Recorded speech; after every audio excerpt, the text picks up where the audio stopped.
All right, got one of our opening day gobblers right here. I always deep fry all the turkeys that we shoot, but this time I'm gonna try smoking it. My brother-in-law, Travis Mueller, said it's amazing. Good buddy, Glenn Allers, said it's amazing.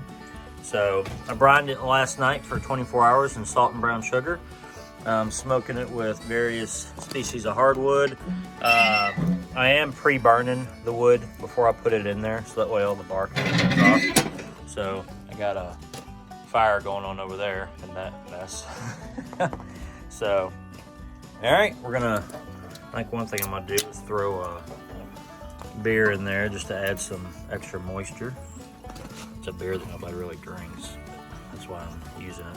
I'm saving my beer for when I drink. But I have no idea how long it's gonna take. I'm gonna just keep an eye on it. Cook it about 250, and I'll let y'all know how it turns out. Just looking for another way of cooking wild turkey. Good luck this spring, y'all. Good night. There we go.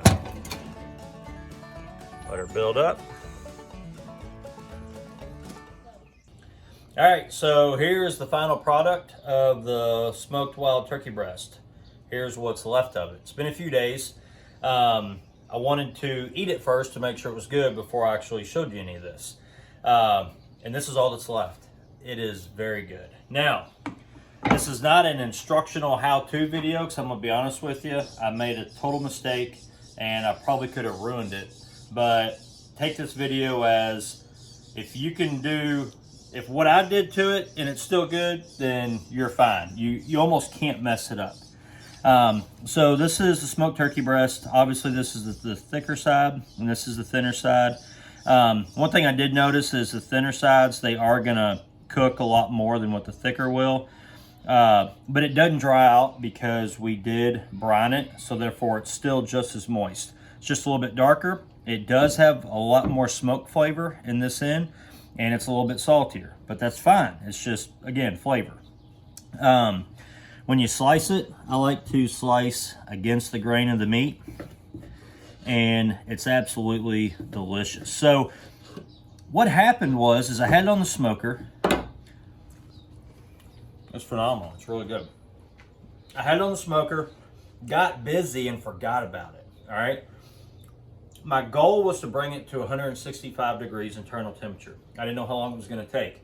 I had it on the smoker for probably maybe 4 hours at 225.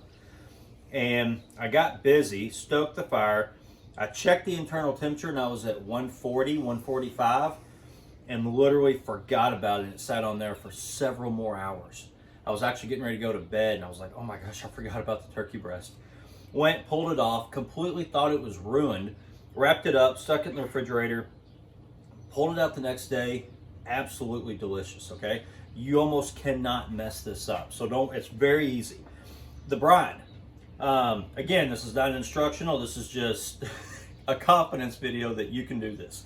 My brine was about 3/4 cups of kosher salt, a cup of brown sugar, and water. Bring it to a boil to where everything dissolves. Let it cool down. I put ice cubes in it.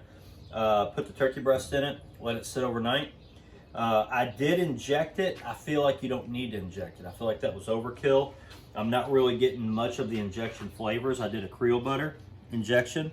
And again, another thing is I feel like the reason I got away with allowing it to smoke as long as it did is I pre-burned all of my wood. I burned with just hardwood. Basically, I burned it down, pulled the coals, stuck the coals in the offset smoker. So therefore, even when I was getting a lot of smoke, it wasn't the bark. It wasn't green wood. It was just hardwood coals.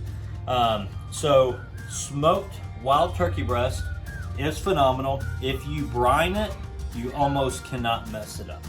So give it a try. I know you're gonna like it. It's got phenomenal flavor. It's great for sandwiches, great for eating cold.